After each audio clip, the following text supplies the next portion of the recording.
Consider ko sila para mga anak na rin. Wala po kayong asawa?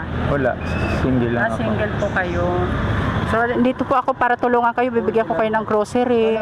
Mabilis ka masyado. Nagkaroon ka ng lahat, kotse, Kasi marami ito, pera.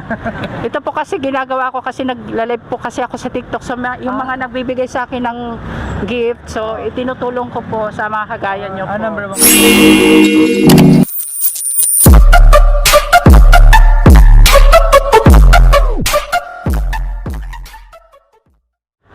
Hello mga idol, for today's video, so maghahanap ulit tayo ng tutulungan natin. So salamat pala sa mga nagbibigay ng gift sa atin sa TikTok. So kapag nagla-live tayo, sana suportahan nyo pa rin ako hanggang sa dulo para mas marami pa po tayong matulungan. So may nakita na po tayong tutulungan, ayun po. Huwag malapit masyado ha. Kuya, ano pong pangalan nyo? Ako nga po pala si Marlon, isang vlogger po. Yeah, Sir Fernando Pacholo Harapa. Ilang taon na po kayo? 64? Ha? 64. 64. So ano pong ginagawa nyo dito, sir? Diba na nagmamalimot? Ano mamalimot? Kasi papakain ng mga aso, pusa. May mga alaga kayong aso? Oo, pupunta sila pag oras na kain na. Hanggang 4 lang, kasi 4 maalis na ako. So saan po kayo nakatira? Sa 13 pa. 13, tapos dito kayo tumatambay. Nako, ang layo. Kasi marami akong alaga dito yung pinapatay. So, ang mga alaga ko na lang yung mga stray dog na lang. Dito na. So tumutulong din pala si tatay sa mga aso. So nagpapakain siya mga idol ng mga aso. Ayun yung pagkain. So anong oras po kayo uwi niyan? 4, may papakainin pa ako mga aso sa pababa, sa highway. So bali po yung mga hinihingi yung panglimos, pinapakain nyo rin po? Oo naman, kasi wala naman akong pambili. Napakabait na naman po. Wala akong pambili. So may anak po kayo? Bali, kinoconsider ko sila para mga anak na rin. Wala po kayong asawa? Wala, single lang ako. Single po kayo.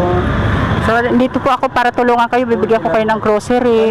Mabilis ka masyado, nagkaroon ka ng lahat, kotse, Kasi marami pera. ito po kasi ginagawa ko kasi nagla-live po kasi ako sa TikTok. So yung mga nagbibigay sa akin ng gift, so itinutulong ko po sa mga kagaya nyo po. Number one ka sa TikTok? Opo, nagla-live po ako doon. Sige. Kaya sana lalo ka pang yumaman kasi mabait ka sa mga taong subject katulad ko.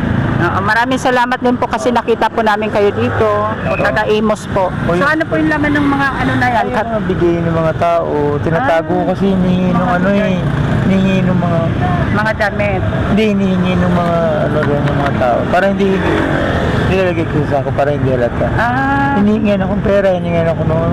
Kasi kilala nga ako sa Facebook. Ang ginagawa nila, naglalakad ako, hinihingan akong pera. Sabi ko wala pa akong pera. Ganun ginagawa ko na lang. So tinitulong nyo rin yan? Oo, ngayon, ako naman inaano nila. Saan po kayo sa 13? Ako hinihingian nila. Kaya hinahide ko para hindi halata. Saan po kayo sa 13? Sa Osorio, Barrio Osorio. Sariling bahay nyo po? Hindi, bali, bodega yun nung kapatid ko. Pinatira niya ako dun. Doon kasi sa lugar na yun, pag walang nakatira sa bahay, ini-squatan. Para hindi ma-squatan, pinatira niya ako dun. Para akong guardia, gano'n.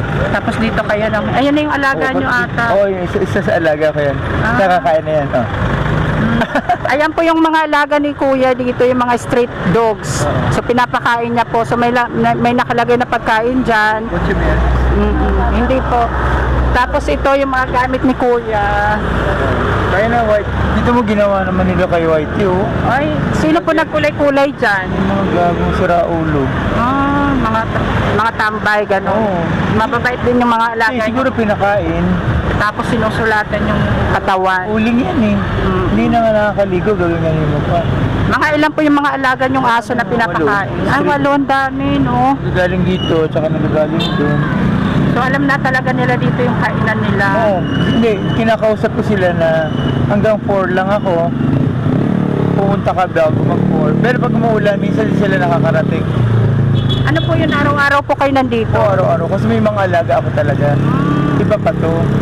Kasi ito kasi, pag may pagkain, malapit sila. So ginawa ko, nagdadala na lang ako para hindi na sila paikot. Naghahanap kasi sila ng pagkain tsaka tubig.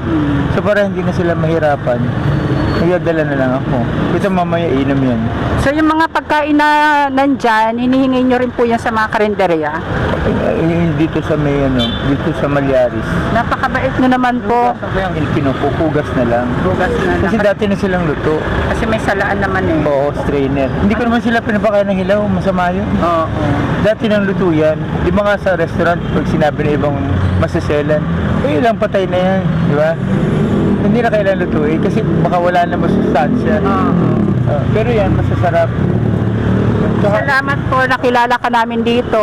So may bibigay po pala akong kunting grocery. So sa mga sumusuporta po pala sa atin sa TikTok sa pagla-live, so sana po wag kayong magsawa. Tuloy-tuloy pa rin po tayo sa pamimigay ng tulong sa mga kababayan natin. So ito na po bibigay natin kay tatay. Okay, salamat. Thank you po, God bless, tay. salamat. Bye-bye po Thank kayo sa you. kanya.